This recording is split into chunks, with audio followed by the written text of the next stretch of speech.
If you've got a marker light out on a box truck or a trailer and it is this style, that one is TL35375Y.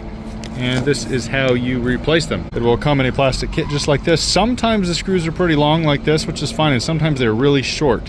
If they don't fit perfect, you might want to use the screws that are already in there, as long as you don't strip out the inside. And in doing that, what I do, sometimes I've had problems with these getting stripped, is I will take them and I will hammer on them while I rotate counterclockwise, and I will just give them a gentle tap, and that seems to break most of them free. If they're really messed up in there, or they're installed kind of diagonal instead of straight in, then that doesn't always work and you might have to cut them out. But that is a big tip, a big help that's helped me out a lot, is tap it with a hammer on the back while I rotate it counterclockwise, and generally that gets them off. So go ahead and do that. These screws are off, and here are the ones that I took out, and these right here are the new ones. As you can see, the threads are different, and I don't want to try to re-thread it. Since the tip of these, the heads on those are just fine, I will go ahead and put the old ones back in, because that's a lot less of a struggle than trying to re-thread the aluminum. But of course, use the new light, obviously. When you pull that off, it's a good time to clean this. A lot of times you'll get some spider webs and just a whole bunch of junk in there. Go ahead and clean those off as best you can. Tip with these, sometimes you have to end up cutting this outer spot right here and right here. It's basically on the sides of where the metal are, and you got to cut that flat. As you can see, I'll try to get these together. The top one there is completely circular.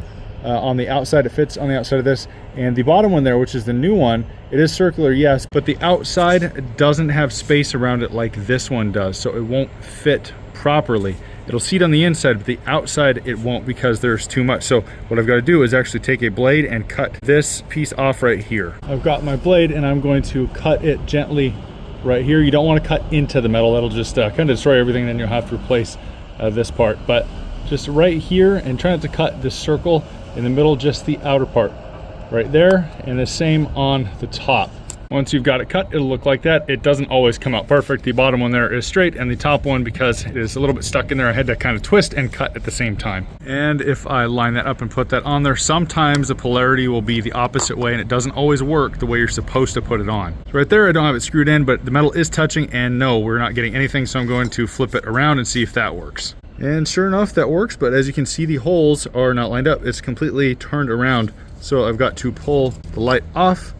I've got to rotate this 80 degrees and then put the light on. And that's not always the easiest, because this always wants to fight against you and go back to the way it was originally. I got it on and got it flipped around, so what I will do is take those original screws and then put those back in there, because those won't fight me at all. These ones might, and then I'd end up rethreading anyway.